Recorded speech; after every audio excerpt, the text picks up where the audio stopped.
It was Black Friday, and we all know what that means, right? Buying stuff for the RV that we don't have yet. But in all seriousness, I have a very long wish list of gadgets and gizmos and things that we need, absolutely need, might need, and probably do need for the RV. So I wanted to take advantage of the Black Friday deals to get a few of the things that I really know that we're going to be able to use, and a couple things that are essential. I went into Black Friday with a strategy, which, you know, you probably need to do, or else you'll tend to overspend or buy a bunch of things you don't need, right?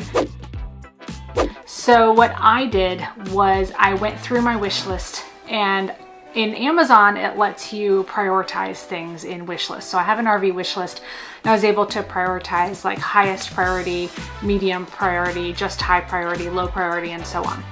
So all I really focused on was highest priority stuff, the stuff that we absolutely need in order to make use of our RV. So I went on to my wish list and I did some comparisons, and some things, the discounts really weren't that much compared to what they are normally. So I left those for later. And then a few things, which especially, you know, Black Friday is really more for tech than anything. So a few things, especially some of the tech that I knew we wanted, they had really good deals going on. So in this video, I'm going to show you 6 things that were essential for me to have, like highest priority, and why I chose to get those. And then one thing that I found locally just for fun. By the way, none of the things in this video are sponsored. We just chose them based off of my personal research and paying attention to what other full-time RVers are saying about the gadgets that they use. First off, obviously we need to be able to dump. So we needed to get a Stinky Slinky. So I got the Rhino Extreme because it's rated better for colder weather, and it looks like our RV is going to be delivered a month early, actually like a month and a half early, which means we may encounter some colder weather with it as soon as we get it. So I went ahead and invested in the higher quality one. It ended up being a significant discount, so I got that.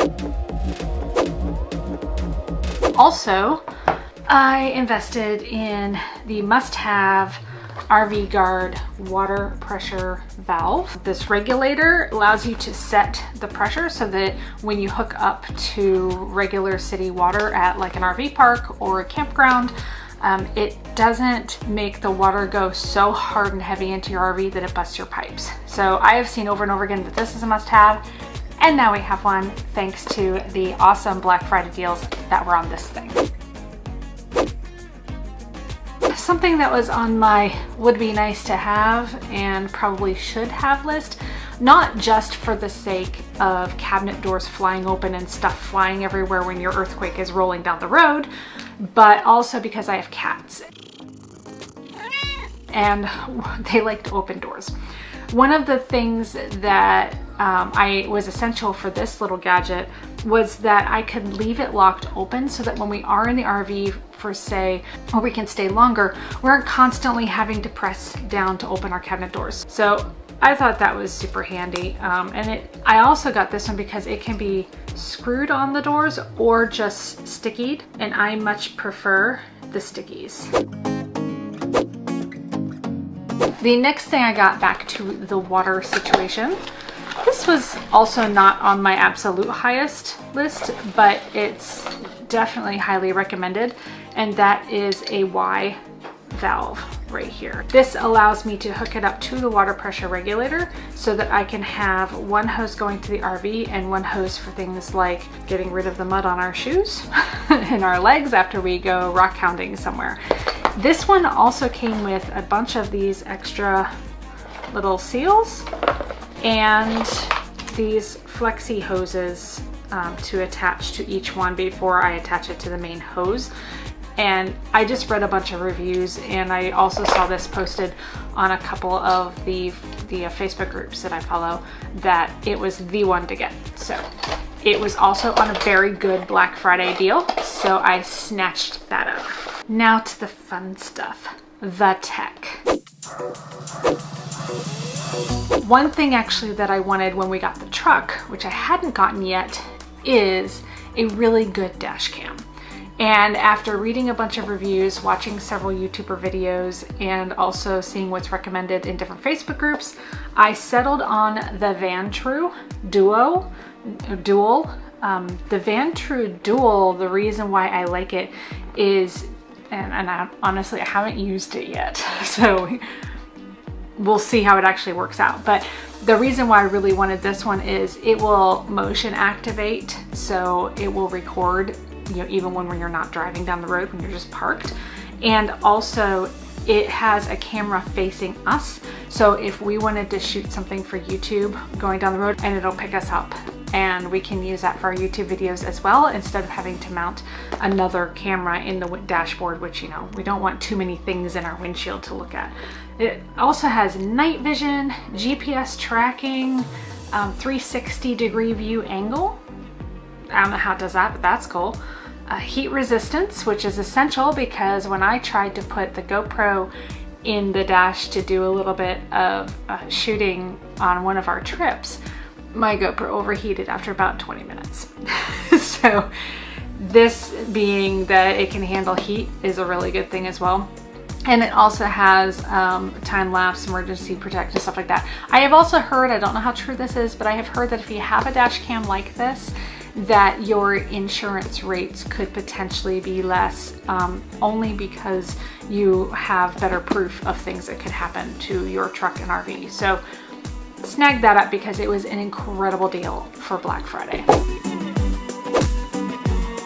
The final one that I did strictly for the RV is kind of up for debate. Some RVers say you don't need it. Some RVers, there's actually one that said put a can of soda on the counter and see if it rolls. Yeah, I'm not going to do that. We do have auto leveling with our rig, so I'm not entirely sure how this is going to work out, but I have heard that the Levelmate Pro is a must-have, and so I got one. Just to make our lives easier. I did get the one that syncs both to Apple Watch and the phone. So we have phones and watches, so I figured that'll make our lives a little easier still. Anything to make it easy for us, since this is our first big rig. So we want to make sure that we can level very quickly and efficiently, and this will help us do just that.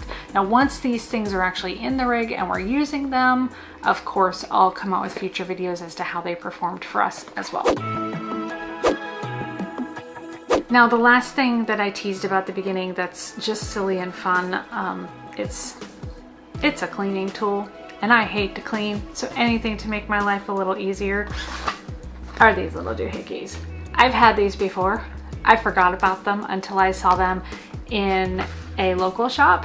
These are made by Kikkerland, which I think is a Swedish company. Yeah, Europe, Netherlands. There we go. Count on the Europeans to come out with really awesome gadgets.